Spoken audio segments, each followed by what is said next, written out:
Hi everyone, this side Tanvi and welcome to TCS academy.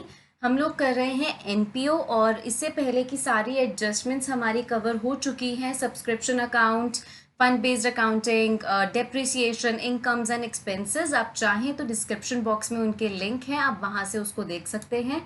ये हमारी last adjustment है और वो है कंज्यूमेबल आइटम्स।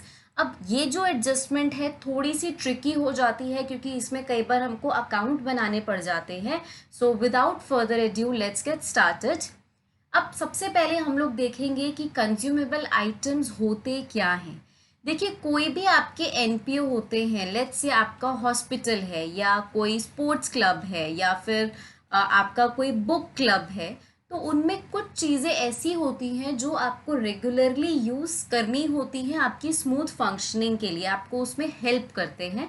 जैसे कि हॉस्पिटल्स के लिए आपके मेडिसिन हो गए, या स्पोर्ट्स क्लब के लिए आपका हो गया लेट्स से बैट बॉल हो गया, बुक क्लब के लिए आपका हो गया प्रिंटिंग स्टेशनरी पोस्टेज स्टैम्प्स। तो ये सब चीज़ें जो होती हैं ये आपकी नॉर्मल फंक्शनिंग में हेल्प करती हैं और इन्हें हम बोलते हैं कंज्यूमेबल आइटम्स।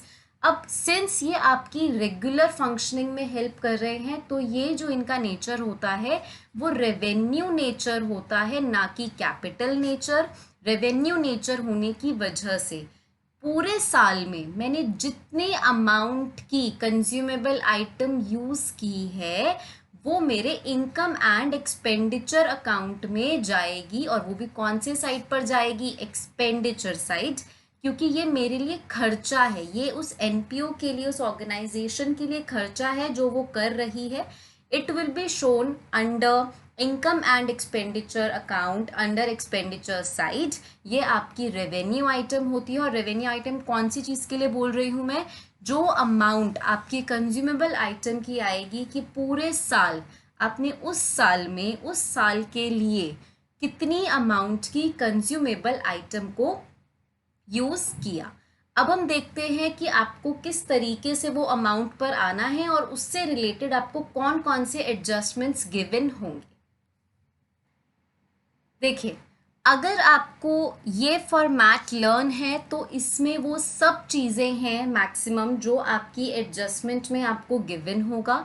अगर ये फॉर्मेट आपको पूरा लर्न है और समझ में आ गया है, अगर आपने एक बार समझ लिया तो आपको इसको लर्न करने की भी नीड नहीं पड़ेगी और आपका कोई भी आंसर, ये मेरी गारंटी है कि गलत नहीं आएगा।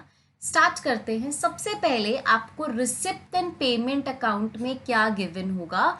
रिसिप्ट एंड पेमेंट अकाउंट में हम एग्जाम्पल लेके चलते हैं आपका स्टेशनरी आइटम्स का। ठीक है, हम नॉर्मल आपका बुक पेन पेंसिल इन सब चीज़ों का एग्जाम्पल लेके चल रहे हैं। स्टेशनरी आइटम्स यानी कि आपका पेन हो गया, पेंसिल हो गया, मार्कर्स हो गए। आपको वो अमाउंट जो है रिसिप्ट एंड पेमेंट अकाउंट में गिवन होगी।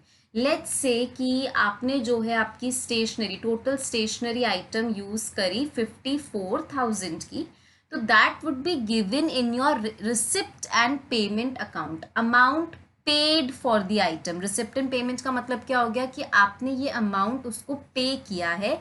ये वर्ड यहाँ पे बहुत ज़्यादा ज़रूरी है, ध्यान देना कि अमाउंट पेड होनी चाहिए, परचेज्ड नहीं। ये मैं आपको आगे समझाऊंगी बट फिलहाल के लिए हम लोग पेड समझेंगे। That amount paid for the item. अब हम समझते हैं अपने पहले इस कंसेप्ट को जो कि है स्टॉक का कंसेप्ट। अच्छा, अब एक चीज़ बताइए, लेट्स से कि आप लोग 11th स्टैंडर्ड से 12th स्टैंडर्ड में आए हैं। अब क्या होता है कि आपके पास 11th स्टैंडर्ड में कुछ रजिस्टर्स, आप जो है रजिस्टर्स पूरे साल के इकट्ठे ले आते हैं यूज़ करने के लिए कि बार बार मार्केट कौन जाएगा। And you go to Nai Sadak market in New Delhi and you bring the registers. आप एक पूरा बंडल वहाँ से ले आते हैं। आपके 11th के एंड में कुछ 5 रजिस्टर्स ऑलरेडी आपके पास बच गए। तो अब 12th में जब आप आएंगे तो आपकी मदर आपको क्या कहेगी? आपकी मदर कहेगी कि बेटा सबसे पहले आप इन रजिस्टर्स को यूज़ करो, बाद में आपके लिए नए रजिस्टर्स आएंगे, first you use these registers.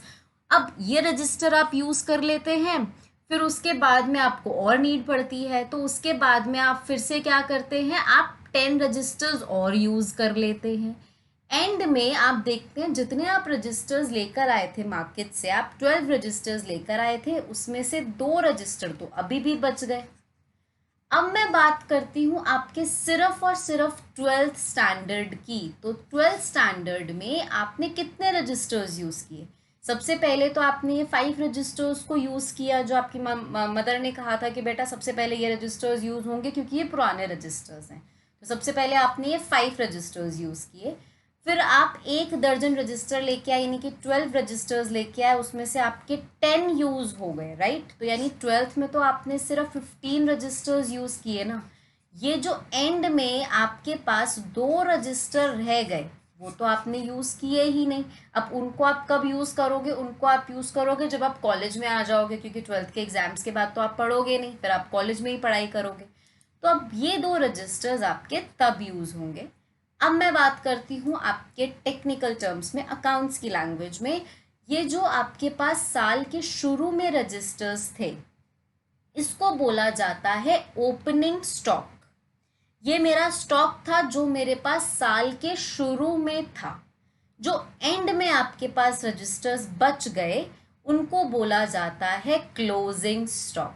तो अब मुझे आप नॉर्मली ये देखकर बताइए कि जो इस साल आप यूज़ करेंगे, जो रजिस्टर्स आपने करंट ईयर, आप 12th स्टैंडर्ड में हैं, जो इस साल आपने रजिस्टर्स यूज़ किए, वो कौन से रजिस्टर्स थे? वो आपके ओपनिंग स्टॉक वाले रजिस्टर्स थे, जो साल की शुरुआत में आपके पास पड़े हुए थे। इसी वजह से आपका जो ओपनिंग स्टॉक होता है, stock in the beginning of current year, also known as opening stock, वो क्या हो जाता है? आपका ऐड हो जाता है, क्योंकि वो आप इस साल यूज़ करते हैं। ऑन दी अदर हैंड, जो क्लोजिंग स्टॉक होता है, यानी कि जो रजिस्टर्स अभी भी आपके पास बच गए, आपकी 12th स्टैंडर्ड खत्म हो गई, आपको 12th में वो रजिस्टर्स बिल्कुल काम नहीं आए, अब वो रजिस्टर्स आपके बाद में कभी कॉलेज में काम आएंगे, तो वो आपका होता है stock in the end of current year, that is closing stock. वो आपके इस साल से रिलेटेड नहीं होता है, इस वजह से उसको माइनस कर दिया जाता है। स्टॉक का कंसेप्ट समझ में आ गया? बहुत इजी कंसेप्ट है, कभी भी भूल जाओ। रजिस्टर्स वाला एग्जाम्पल याद रखना। क्या है रजिस्टर्स वाला एग्जाम्पल? कि जो आपके पास बिगिनिंग में रजिस्टर्स पड़े हुए थे 5, वो सबसे पहले आपकी मदर ने कहा आपको वही यूज़ करने हैं। उसके बाद जो क्लोजिंग में आपके पास रजिस्टर्स बच गए थे 2, वो आपने यूज़ ही नहीं किए। तो ओपनिंग स्टॉक क्या हो जाता है? ऐड हो जाता है। और क्लोजिंग स्टॉक क्या हो जाता है? लेस हो जाता है। तो आई होप आपको स्टॉक वाला कंसेप्ट क्लियर है। अब बढ़ते हैं हमारे नेक्स्ट कंसेप्ट के ऊपर।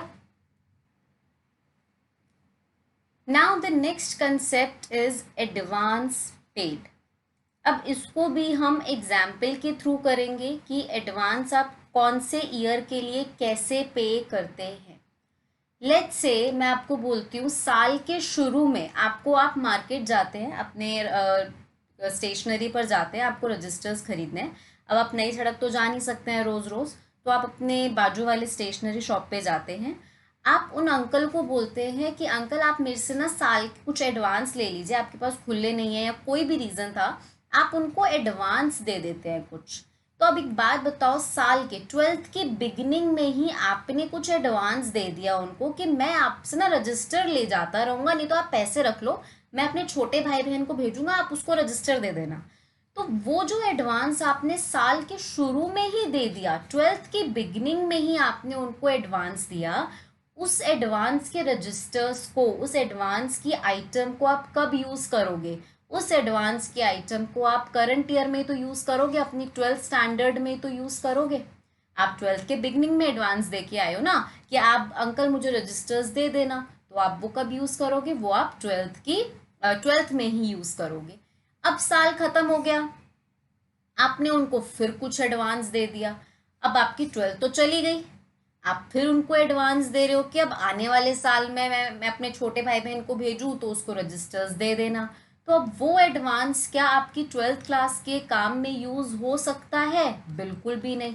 वो तो आगे कभी आप कॉलेज में एडमिशन लेंगे तो उसके लिए आपको रजिस्टर्स की नीड पड़ेगी, आप उसमें तब यूज़ करेंगे। तो यही कंसेप्ट हमारा यहाँ पर लगता है कि जो एडवांस आप बिगिनिंग में पे करते हैं, बिगिनिंग ऑफ द ईयर में, वो एडवांस आप कब के लिए पे कर रहे हैं, इस साल के लिए पे कर रहे हैं, करंट ईयर के लिए आप वो पे कर रहे हैं, ताकि आप उन चीज़ों को करंट ईयर में यूज़ कर सकें। इस वजह से वो क्या हो जाते हैं, ऐड हो जाते हैं। मैं बार बार आपको एनपीओ कराते टाइम यही बोलती हूँ कि एनपीओ में आपको सिर्फ एक ही चीज़ याद रखनी है कि जो चीज़ करंट ईयर की है वो आएगी, जो प्रीवियस की है या नेक्स्ट ईयर की है वो सब चीज़ें नहीं आती। तो जो एडवांस आपने बिगनिंग में पे किया वो कब के लिए पे किया, करंट ईयर के लिए पे किया, तो वो ऐड हो जाएगा। और वहीं पे जो एडवांस आपने साल के एंड में पे किया वो आप कब के लिए पे कर रहे हो, उसके रजिस्टर्स तो आप कभी कॉलेज में आओगे तो उसमें लोगे ना, तो वो आपकी 12th में तो कोई काम नहीं आने वाला वो एडवांस। तो इस वजह से वो क्या हो जाएगा, वो हो जाएगा less. So advance paid in the end of current year क्या हो जाएगा, लेस। और जो बिगिनिंग में आप एडवांस दे रहे हैं वो हो जाएगा ऐड। इसी के अकॉर्डिंग हमने 4 चीज़ें अपनी बहुत इजीली कर ली हैं। अभी मैं आपकी क्रेडिटर्स वाले कंसेप्ट पे नहीं आ रही, ये मैं आपको बाद में समझाऊंगी। इससे पहले हम लोग करते हैं आपका टीएस गरेवाल का एक क्वेश्चन। ये टीएस गरेवाल का क्वेश्चन नंबर 23 है। ये आपका पिछले साल की एडिशन के बुक के अकॉर्डिंग है, इस साल के एडिशन के अकॉर्डिंग नहीं है। तो आप चेक कर लीजिएगा, आगे पीछे ये क्वेश्चन आपको ज़रूर मिल जाएगा, और क्वेश्चन नहीं है तो आप स्क्रीन पर भी देख सकते हैं। Let's start now. Calculate amount to be posted to the income and expenditure account. आपको इनकम एंड एक्सपेंडिचर अकाउंट की अमाउंट निकालनी है for the year ended. NPO में सबसे पहला काम आपका होता है करंट ईयर पहचानना। तो करंट ईयर आपका क्या है, करंट ईयर है आपका अप्रैल 2018 से लेकर मार्च 2019 तक। Now amount paid for stationery during the year. अब देखिए अमाउंट पेड फॉर स्टेशनरी आ गया, यानी कि ये मेरी मेन हेडिंग है। तो मेरी मेन हेडिंग आ जाएगी यहाँ पर 5400। Now stock of stationery in hand. Stock बचा है मेरे पास। अब वो कब स्टॉक बचा है मेरे पास, देखो साल के एंड में, मार्च 2019 में मेरे पास कुछ स्टॉक बचा है। तो अभी उसको आप ऐसे याद कीजिए कि साल के एंड में आपके पास कुछ रजिस्टर्स बच गए। क्या वो रजिस्टर्स अब आपकी 12th में काम आ सकते हैं, नहीं आ सकते। तो जो क्लोजिंग स्टॉक होता है साल के एंड में जो बच जाता है उसको हम कर देते हैं माइनस। तो ये क्या हो जाएगा, less stock in the end of current year, that is your closing stock. इसको हम कर देंगे माइनस, दैट इज 250। आपका हो जाएगा सब्ट्रैक्ट, और फाइनली ये सब चीज़ें नहीं गिवन, तो amount to be shown in income and expenditure आपका आएगा 5150। That's it. इतना ही था क्वेश्चन में, बेसिक क्वेश्चन था, आपको वार्म अप के लिए दिया हुआ था। नेक्स्ट क्वेश्चन करते हैं, बिल्कुल इसी की तरह, इसी का पार्ट है इनफैक्ट। सेम क्वेश्चन है, बस उसमें चीज़ें ऐड की हैं उसने। हमारा करंट ईयर फिर से वही है आपका अप्रैल 2018 से मार्च 2019 तक।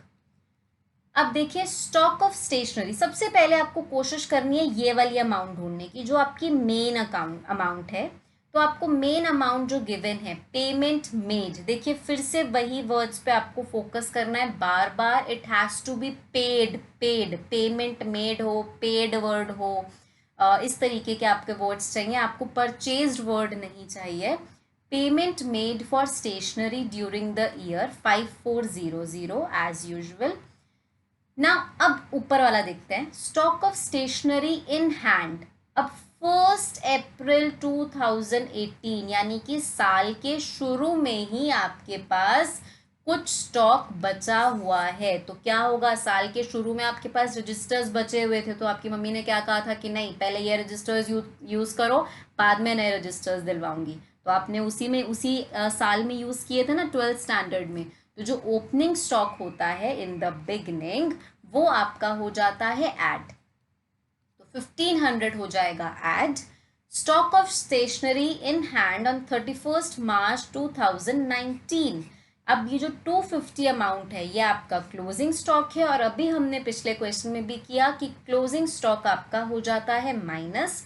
तो तो 250 हो जाएगा आपका सब्ट्रैक्ट, और जब आप इसको सॉल्व करेंगे, ये सब चीज़ें नहीं given, amount to be shown in income and expenditure आपका आएगा 6650।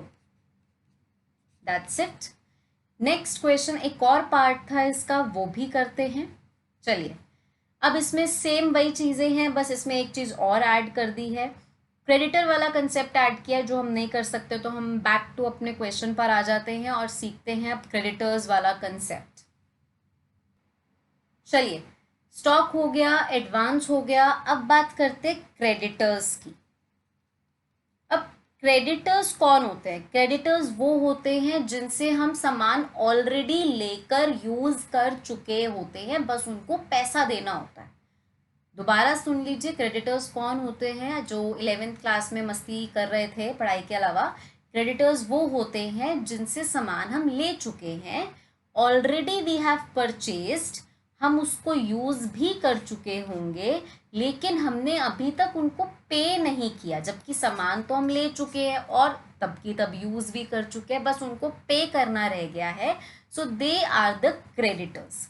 अब मुझे बताइए, साल के शुरू में आप जाते हैं अपने स्टेशनरी वाले सेम अंकल के पास, अब वो कहते हैं कि बेटा यार तुम्हारे पिछले साल के 200 रुपीज़ रह गए हैं, पिछली बार के साल तो नहीं बोलेंगे, वो कहेंगे बेटा पिछली बार के 200 रुपये रहते हैं। तो अब आप मुझे बताइए कि ये जो 200 रुपये के रजिस्टर्स आपने लिए होंगे, वो आपने कब के लिए लिए होंगे? वो आपने अपनी 11th स्टैंडर्ड में यूज़ किए होंगे ना। आप 12th की शुरू में, आपकी 12th क्लास स्टार्ट होने वाली है, आप उन अंकल के पास जाते हैं रजिस्टर्स खरीदने के लिए। अंकल कहते हैं बेटा मैं नहीं दूंगा, पहले आपके ना पिछले बार के 200 रुपये भी रहते हैं, आपने स्टेशनरी आइटम लिया था, रजिस्टर्स पेन मार्कर्स आप लेके गए थे, आप दे ही नहीं रहे हो पैसे पिछले बार के। तो वो रजिस्टर्स जो आपने 200 रुपीज़ के लिए होंगे, जो स्टेशनरी आइटम आपने 200 रुपीज़ का लिया होगा, वो आपने कौन से ईयर के लिए लिया होगा? वो आपने 11th स्टैंडर्ड के लिए लिया होगा ना, राइट। तो ये जो क्रेडिटर हमारे बिगिनिंग में थे, शुरू में, उनका जो सामान है वो कब के लिए लिया जाता है? प्रीवियस ईयर के लिए। उससे मेरा करंट ईयर का कोई लेना देना नहीं होता। अब इस साल आप रजिस्टर्स खरीद लेते हो अंकल से, वो आपको बहुत अच्छे से जानते हैं, उनको पता है आप पैसे दे दोगे तो वो आपको उधार पे भी दे देते हैं, तो आप उनसे रजिस्टर्स खरीदते रहते हो। अब साल के एंड में वो कहते हैं बेटा अब तो साल ख़त्म हो गया, अब तुम्हारे जो है 300 रुपये बन गए। अब ये जो साल के एंड में उन्होंने आपको बोला कि अब इस साल के आपके 300 हैं, या इस बार आपके 300 रुपये हैं, तो ये जो 300 रुपये का सामान है, जो स्टेशनरी आइटम है, वो आपने कौन से साल के लिए लिया होगा? वो आपने अपनी 12th स्टैंडर्ड के लिए लिया होगा। बहुत बेसिक सा कंसेप्ट है, दोबारा समझिए, सिंपल सा है कि जो रजिस्टर्स, जो क्रेडिटर्स आपके साल के बिगिनिंग में थे, वो उनसे आपने सामान कब लिया होगा? प्रीवियस ईयर में लिया होगा, करंट ईयर में नहीं। लेकिन जो क्रेडिटर्स आपके एंड में बने, एंड ऑफ द ईयर जो आपके क्रेडिटर्स रहे, उनसे आपने सामान कौन से साल के लिए लिया होगा? करंट ईयर के लिए लिया होगा और यूज़ किया होगा। यानी जब आप 12th के एंड में आए, 12th के आपने बोर्ड एग्जाम्स दिए, तो जो आपके क्रेडिटर बने अंकल, उनसे आपने सामान कब के लिए लिया? 12th स्टैंडर्ड के लिए लिया। तो बेसिक सा कंसेप्ट है कि जो हमारे क्रेडिटर्स एंड के होते हैं, एंड ऑफ द ईयर, वो आपके ऐड हो जाते हैं, क्योंकि उनसे हम जो सामान लेते हैं वो हम करंट ईयर में यूज़ करते हैं। लेकिन जो क्रेडिटर्स आपके beginning of the current year में होते हैं, साल के शुरू में होते हैं, वो लेस हो जाते हैं, क्योंकि उनसे जो है सामान हम प्रीवियस ईयर में लेते हैं और प्रीवियस ईयर में ही यूज़ कर लेते हैं, तो इस वजह से वो हो जाते हैं लेस। जो हम क्वेश्चन कर रहे थे 23rd का सी पार्ट, उसके अंदर आपका क्रेडिटर्स का कंसेप्ट है। तो सॉल्व करते हैं, दोबारा से इस क्वेश्चन को देखते हैं। क्वेश्चन वही है जिसमें आपका करंट ईयर जो है वो अप्रैल 2018 से लेके मार्च 2019 तक है। आपको सबसे पहले क्या ढूंढना है, amount paid, and you have to make sure, मैं बार बार बोल रही हूँ, you have to make sure कि वर्ड क्या गिवन होना चाहिए, पेड या फिर payment made. So amount paid ही गिवन है, हमारा नॉर्मल क्वेश्चन है, will move on to that. 5400 amount paid for item as in receipt in payment account, आपको 5400 गिवन है स्टेशनरी का। अब ओपनिंग स्टॉक गिवन है आपको 1500, तो ओपनिंग स्टॉक आपने कब यूज किया होगा, वो रजिस्टर्स कब यूज किए थे, साल के शुरू में, मैं बार बार बोलती रहूंगी जब तक आपके दिमाग में नहीं बैठ जाता है। साल के शुरू में रजिस्टर्स थे, आपकी मम्मी ने कहा बेटा जब तक तू ये रजिस्टर्स यूज नहीं करेगा मैं नए रजिस्टर्स नहीं दिलवाऊंगी। तो जो साल के शुरू में रजिस्टर्स थे ओपनिंग, वो आपने इसी साल 12th स्टैंडर्ड में यूज किए, और जो चीज़ 12th स्टैंडर्ड में यूज की जाएगी, आपके करंट ईयर में यूज की जाएगी, वो अकाउंट में जरूर आएगी। सो 1500 हो जाएंगे ऐड, क्योंकि वो आपका ओपनिंग स्टॉक है। अमाउंट पेड हम कर चुके। अब देखो क्रेडिटर्स फॉर स्टेशनरी आ गया ना, क्रेडिटर्स अगर कौन से क्रेडिटर्स है, ओपनिंग साल के शुरू में ही ना, 1 अप्रैल के क्रेडिटर्स हैं। तो अब जो अप्रैल के क्रेडिटर्स हैं उनसे आपने सामान कब लिया होगा, प्रीवियस ईयर में, आपके 11th स्टैंडर्ड में लिया होगा और 11th में ही यूज कर लिया होगा। तो यानी वो करंट ईयर के नहीं है, करंट ईयर की कोई भी चीज होगी, वो जो करंट ईयर की चीज नहीं होगी वो नहीं आएगी। तो जो 1000 रुपीज है बिगनिंग ऑफ द ईयर की क्रेडिटर्स, ये हो जाएंगे minus. So 1000 will be subtracted. Stock of stationery on 31st March 2019 250। आपका कौन सा स्टॉक है ये, एंड ऑफ द ईयर का, आपकी 12th क्लास खत्म हो चुकी है, आपके पास कुछ रजिस्टर्स बचे हैं, आप उसको 12th क्लास में यूज नहीं कर सकते, अब आप उसको नेक्स्ट ईयर ही यूज करोगे। So it will be subtracted, क्योंकि ये आपके करंट ईयर से रिलेटेड नहीं है। जब आप इसको पूरा सॉल्व कर लेंगे तो आपका आंसर आएगा 5650, और ये आप दिखाएंगे इनकम एंड एक्सपेंडिचर अकाउंट में expenditure side. So I am sure कि आपको क्लियर होगा, आई होप, सॉरी, आपको क्लियर होगा। जो भी कंसेप्ट मैंने सिखाया दोबारा से देख लेते हैं, क्विक रिवीजन करते हैं। कंज्यूमेबल आइटम्स कौन से होते हैं, ये वो आइटम्स होते हैं जो रेगुलर फंक्शनिंग में हेल्प करते हैं किसी भी एनपीओ को, जैसे हॉस्पिटल्स के लिए उनके मेडिसिन, स्पोर्ट्स क्लब के लिए बैट बॉल, बुक क्लब के लिए प्रिंटिंग स्टेशनरी, ये सब चीज़ें। ये कहाँ आते हैं, ये इनकी जो अमाउंट होती है इनकम एंड एक्सपेंडिचर अकाउंट में आती है, एक्सपेंडिचर साइड पर। फाइन। अब सबसे पहला जो कंसेप्ट मैंने आपको समझाया वो ये था कि आपको वर्ड देखना है पेड। पेड वर्ड है तो नॉर्मल क्वेश्चन पे मूव करते हैं। इसमें हमारी 3 चीजें होती हैं। सबसे पहली चीज होती है वो है आपकी स्टॉक की। तो स्टॉक की मैंने आपको क्या समझाया कि जो ओपनिंग स्टॉक होगा, ओपनिंग स्टॉक क्या होता है आपका बिगिनिंग में, वो आपका हो जाता है ऐड, क्योंकि वो आपका इसी साल यूज होता है। क्लोजिंग स्टॉक जो है यानी आपका एंड वाला स्टॉक, वो हो जाता है सब्ट्रैक्ट। स्टॉक हो गया। नेक्स्ट हमने कंसेप्ट किया एडवांस पेड। अब एडवांस जो है अगर आप बिगिनिंग में दे रहे हो, बिगिनिंग ऑफ द ईयर में, वो कब के लिए दे रहे होगे, आप करंट ईयर के लिए दे रहे होगे ना, 12th क्लास के शुरू में आप एडवांस दे के आ रहे हो, तो 12th क्लास के लिए ही दे के आ रहे होगे, तो वो हो जाएगा ऐड।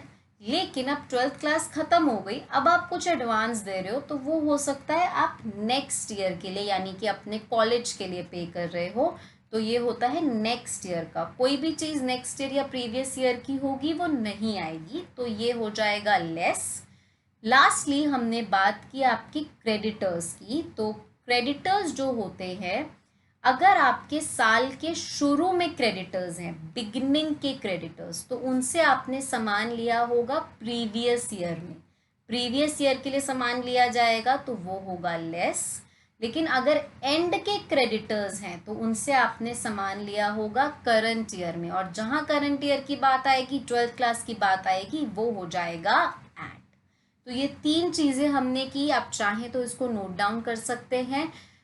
बस इस पे ये फर्क था कि वर्ड होना चाहिए पेड या फिर पेमेंट मेड, परचेज्ड वर्ड नहीं होना चाहिए, क्योंकि अगर वो होता है तो वो हम बाद में करेंगे। नेक्स्ट वीडियो में। फिलहाल आज की वीडियो के लिए ये था पार्ट 1। आपका ये वाला कंसेप्ट जो है पार्ट 2 में क्लियर होगा। पार्ट 1 में सिर्फ एक बेसिक्स था, पहले आप इतना समझिए, उसके बाद आप नेक्स्ट वीडियो देखना।